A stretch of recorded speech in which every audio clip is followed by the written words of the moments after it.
Have I said it up properly? Yes, I have.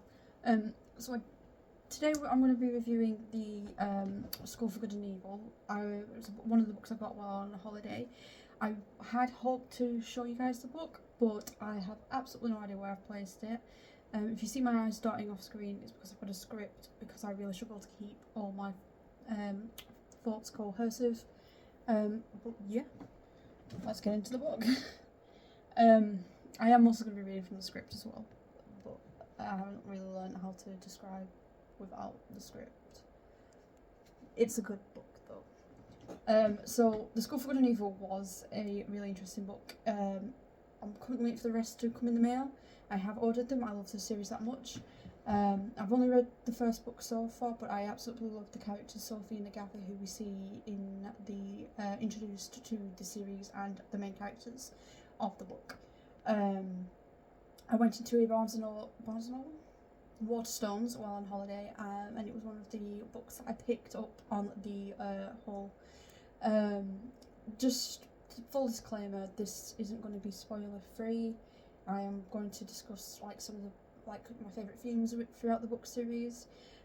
So if you haven't picked it up and you don't want to be spoiled yet about the book series, this is your cue to come back after you've read it, or maybe not watch it just yet.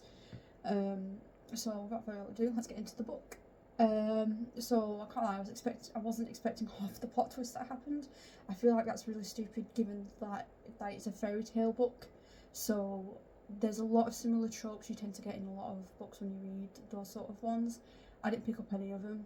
Brought it in fresh slate after not reading for several years, and I didn't see any of them coming. I feel like other readers though might be able to pick up on them. So it didn't put me off wanting to learn more about the characters. But this book in particular was one of the ones that got me back into reading, especially after I've stopped reading Harry Potter. So I wanted something else that was mystical and magical, and asked if they could recommend me some books while I were at Waterstones, and they suggested this as one of them. We start off in the village of the two female protagonists, Sophie and Agatha. Nothing is as it seems. So you have Agatha, who is this witchy, spooky girl who prefers to be kept to herself. She loves her pet cat. She likes to be left alone at home. And then we have Sophie, who's very much a princess. She's elegant, she's quaint, she's everything Agatha isn't. I did have suspicions and such that it was going to be one of those books that nothing was going to be as it seemed, but I wasn't expecting the book to take half the turns that it did. Sophie was obsessed with being perfect. Agatha liked to be left alone. Sophie was obsessed with being perfect to the point she couldn't stand the thought of anyone being better than her. She didn't like one of the other pretty girls in the village. I've forgotten the name of the girl, but Sophie seemed to have a deep-seated hatred for this one girl, and I'm like, well, she must have done something. No, she just didn't like the idea that someone else might be kidnapped, because Sophie's whole thing is waiting to be kidnapped to be a princess. Weird flex, but okay.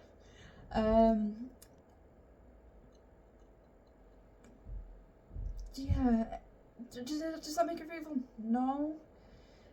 But, one of the things I found really off-putting about her character, she donated skincare to children in need, and thought that was a good deed. And I can understand, that doesn't make her evil, no, but they've got bigger problems than how flawless their skin is, like food, shelter,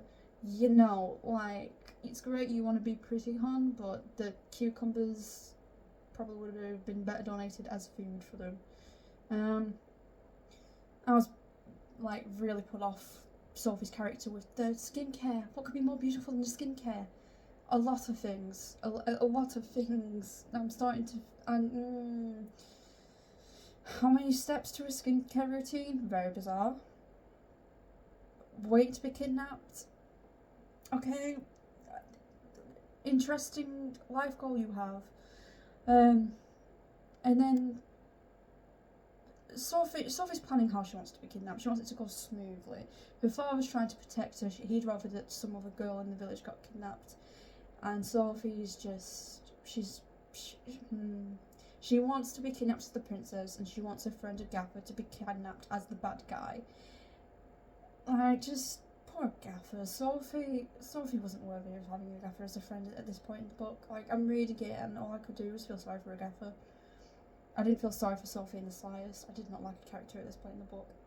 That did change through the plot, though, needless to say. Moving on to the main, more detailed plot. The two girls, Sophie and Agatha, were unavoidably chosen for the School of Good and Evil. But the school doesn't seem to put the girls into the school that you'd think they'd go in. I don't understand why I thought they ended up in the wrong school as well at the beginning of the book, but I did, and I was really confused for the first half of the book. He didn't put the school themselves, didn't put them into the schools that the girls thought they belonged in. And so the first half of the book, we see Agatha fighting viciously to get her friend Sophie into the School of Good, whilst also fighting for them to both go home to their families to be safe and sound, because that's all Agatha wants. She wants to go home to her mum, who's a bit weird, just like her, but you can see a lot of similarities. Sophie didn't fit into the School of Evil. She didn't want to. She didn't try and hide it. Homegirl wanted her pink dresses. She wanted to be in the School of Good, and Agatha just wants to go home throughout the book. She just wanted to go home. And both girls had managed to convince, and both girls' classmates thought they were in the wrong school as well. And let's talk about the schools themselves. The Schools for Good isn't about being nice and pretty. It's for guys to learn to be heroes and girls to learn to be princesses. It's for both male and females to find out how they're going to be heroes, how they're going to be protectors. Really ironic when you think about it as well. And the School of Evil was to produce villains to help create balance. Meanwhile, it's kind of like yin and yang sort of thing. It's not just potions. It was the Dark School. It was manipulation, dark magic, evil strategy. Both schools were to help someone find out who they were and how they could fit into this fairy tale dystopia. I'm not entirely sure how else to describe it. The schools aren't just about learning magic. You have to unlock magic close to what I believe was their equivalent of graduation. But with all stories, there is a catch. The schools were mostly about finding out who you are deep down. It's about discovering your own true nature, whether you are more of a pure person, polite and friendly, or whether you are deep-rootedly evil. Initially, as the bird in the sky drops off the girls in the wrong places, Sophie is obviously devastated. She wants nothing more to be the prettiest princess. I mean, how could she be in the School of Evil? She lives for the School of Good, and Agatha, her best friend, should be in the School of Evil. She deserves to be in the School of Good, so why is she in the School for Evil? I mean, she's lived her whole life by the book. Trying her best to be beautiful and kind-hearted. She's destined for greatness. That's why she befriended Agatha. The whole point of her befriending Agatha was supposed to be her good deed by being friends with someone who isn't, this epitome of beauty. Agatha was a good deed because Agatha is Agatha. But her journey pushes for something deeper because Sophie wasn't the perfect princess, as I've touched on. But is Agatha really evil? And is there something more to her than meets the eye? That, for me, was when the book started to shine, because in this fairy tale landscape, which focuses heavily on the binary idea of good and evil, and what these concepts should look like, Agatha and Sophie are the opposite of what you would think they are. Sophie is determined to change her fate and escape the School for Evil, whereas her friend, as I keep mentioning, wants to go home together. And Sophie doesn't want to go home. Sophie wants to go to the School of Good. That's the only thing Sophie has ever wanted in her life. Agatha is quiet and fierce, and she does everything she can to try and rescue her friend, who just doesn't seem to value that friendship. Agatha's got a heart of gold. Sophie doesn't. A big theme throughout this book, and one of my favourite themes, if you have any recommendations for books with similar themes, please let me know, is the idea of identity, because both our female leads are have this idea of who they are meant to become, but it's actually the other way around, it's inverted. But both of the female leads struggle with who they are and have to make dangerous decisions towards that, which actually leads them on the other path, the path of who they actually are. Their journey is about discovering that good and evil isn't just about what you would think as heroic. It's about that despite looks and preferences, you can still fall into the other category. It doesn't really matter. It's about mostly who you are inside, like when you get to the nitty-gritty of it. In the beginning of the book, we are led to believe Sophie and Agatha are soulmates. Not the romantic kind, but the friendship kind. But it seems only one of them is fighting for that reality, Agatha, whereas the other one, where Sophie gets lost along the way. The bond between the two, I really liked how central that was to the plot, because the two have to challenge the system that the School of Good and Evil are built upon. They actually uncover secrets of the school. They find that reality that they've grown accustomed to is tested. They also both have to face that they are neither inherently good or evil, and as both the girls grow throughout the book, we see that identity is fluid, especially in good and bad states. The story isn't even just about magic and adventure or even fairy tale tropes. It's about defining yourself beyond what you see in the mirror. It's also about living life outside of expectations. Sophie and Agatha's journey in this first book and how they are introduced to magic and how they interact with it, how they can use it for their own benefit as well as others. Sophie is faced with the concept of love. That's the only thing one of the few things she's inherently focused on. I think, for me personally, Sophie had the biggest adjustment in the first book, as she had to become accustomed to the fact her dreams were not as ideal as she initially believed them to be. I'm also very curious about Agatha's how Agatha's character is going to develop in the next book as well. There's more than she's worth more than she initially realised, and she had a challenge towards the end of the first book about understanding that her worth isn't just this spooky witch girl, and that she's not this evil being that a lot of people treat her like. I'm really curious to see how the relationship between the two girls is going to develop in the other books I've got on the way.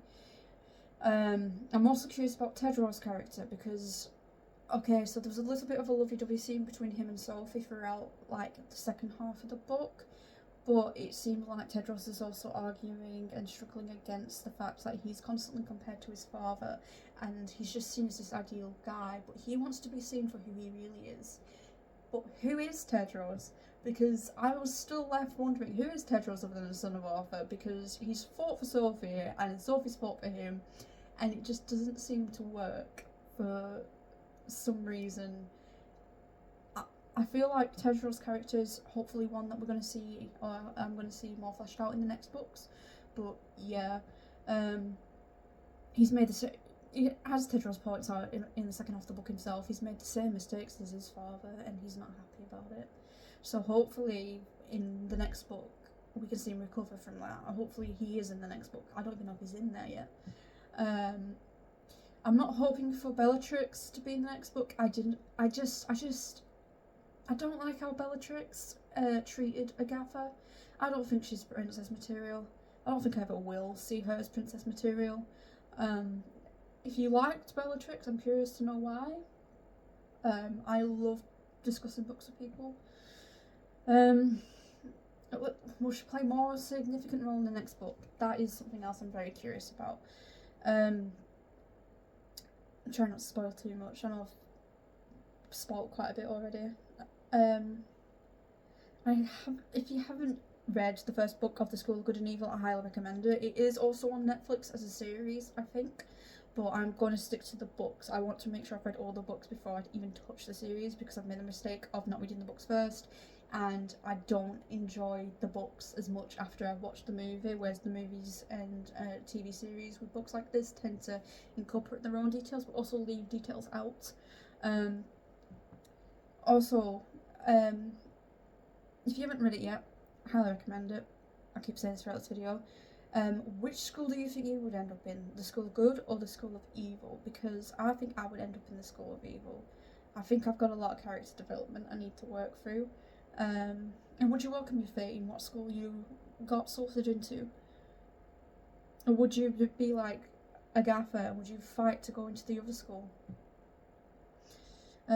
Thanks for watching, and don't forget to let me know of any recommendations you have of books similar below. I don't think I've missed anything out of this. Overall, the writing was really good. It is aimed at a young audience, but as I'm getting back into books, I tend to lean more towards the young audience books anyway, because it's just easier for me to read personally. It's more of a preference. I do have the Evergone book series that I'm hoping to pick up again, because and also some Apothecary Diaries, which I will also be releasing a video on. But yeah, let me know what you thought of the book below. Out of 5, I would rate it up there as a 5. It is up there with books that I would recommend to people. I'm just getting back into it though, so that could change hopefully in a month, we'll see. But yeah, thanks for watching and have a good day. Bye.